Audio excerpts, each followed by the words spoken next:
Bonjour les amis, ce sont les vacances. Et pendant les vacances, nous avons le temps de lire. Alors, quelques idées. D'abord, vous allez vous promener, embarquer un livre de poche, dans votre poche tout simplement. Et un très joli livre, un premier roman. Le premier roman d'Adrien Borne, Mémoire de soi. Nous sommes en 1936. Adrien part au service militaire. C'est la première fois qu'il quitte sa famille, son village, et même l'usine de fil à soie que tiennent ses parents. Et juste avant de partir, sa maman va glisser dans son sac le livret de famille. Et il va découvrir, arrivé à la caserne, que l'homme qu'il a toujours connu comme son père, avec qui il a vécu, qu'il l'a éduqué, qu'il l'a aimé, n'est pas son père. Voilà un secret de famille qu'il va devoir découvrir, découdre. C'est une histoire qui entraille, c'est un très joli premier roman. Je ne vous en dis pas plus, là c'est l'idée de la découverte.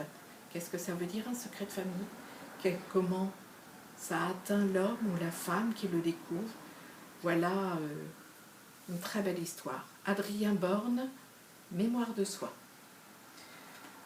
Pour rester sur le poche, parce qu'on a deux poches dans sa veste, et voilà un livre dans chaque poche. Un autre premier roman, celui de Laurent Petit-Mangin, Ce qu'il faut de nuit. Une histoire très émouvante. Un père, l'histoire d'un père qui va éduquer seul, parce que son épouse est décédée, ses deux garçons. L'histoire de la paternité, de l'éducation, de l'émotion, de l'engagement d'un père vis-à-vis de ses deux enfants. Un regard différent sur chacun de ces garçons, puisque, bien entendu, chacun est unique, ils sont bien différents, et comment ils vont faire chemin avec cet homme qui est seul et qui fait de son mieux, et qui fera de son mieux.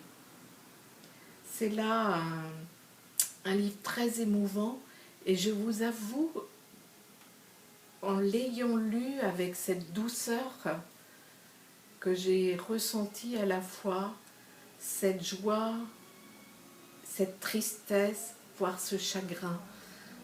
Car éduquer seul deux enfants, c'est toute une histoire. Premier roman pour Laurent Petit-Mangin à lire absolument. Un autre livre, celui de Nathalie Gibbon, Oser danser sa vie. Ce livre-là est tout à fait étonnant, très émouvant. Nous recevons vendredi même Nathalie Gibbon pour Oser danser sa vie. Cette femme-là naît avec un handicap qu'elle devra accueillir tout le long de sa vie, qu'elle devra partager, qu'elle devra soumettre au regard des autres. Ça peut être une colère de vivre avec cette différence qui n'est pas forcément accueillie par les autres. Et elle va trouver, par la biodanza, cette énergie de la danse et de sa facilité à le transmettre aux autres, une espérance, un engagement, un bouleversement, une transformation, une métamorphose. Venez l'entendre vendredi 11 février à 18 h à la librairie, Nathalie Gibbon pour son livre « Oser danser sa vie ». Et puis, autre chose, alors vous ne le mettrez pas dans la poche, mais je trouve ça tout à fait ingénieux, et Dieu dans tout ça. Sous forme de bande dessinée, regardez-moi ça, des couleurs, de la vie. Et pourtant la question est intéressante. Ces deux hommes-là vivent un deuil. Le deuil, c'est toujours une histoire, c'est toujours un questionnement, et Dieu dans tout ça. La quête spirituelle à travers le deuil. On se pose toujours ces questions-là, la naissance, la vie, la mort, les épreuves, et on se dit, mais Dieu dans tout ça, qu'est-ce qu'on en fait? Eh bien voilà, une enquête sous forme dessinée, une quête spirituelle. On ne parle pas ni de religion, on parle de spiritualité, de l'engagement de notre intériorité à partir d'une expérience. À découvrir absolument parce que c'est très vivant. Et à la fin, j'ai beaucoup aimé, on va retrouver, pour aller plus loin, tous les personnages qui ont participé à cette bande dessinée, que vous pouvez lire à partir de 15 ans, mais jusqu'à votre âge le plus sage.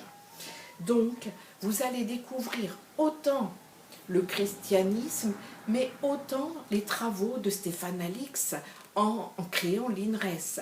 Et bien voilà, une bande dessinée qui vous donne non pas à découvrir Dieu, mais peut-être à le transcender, peut-être à mieux le connaître, peut-être à le découvrir, mais en tout cas de vivre votre quête spirituelle. Les amis, voilà de quoi vous régaler pendant ces vacances, de quoi vous enrichir, de quoi vous émouvoir, et tout cela grâce à Chloé de Spirale d'Or. Alors les amis, à très bientôt, et puis surtout n'hésitez pas à franchir la porte de notre librairie.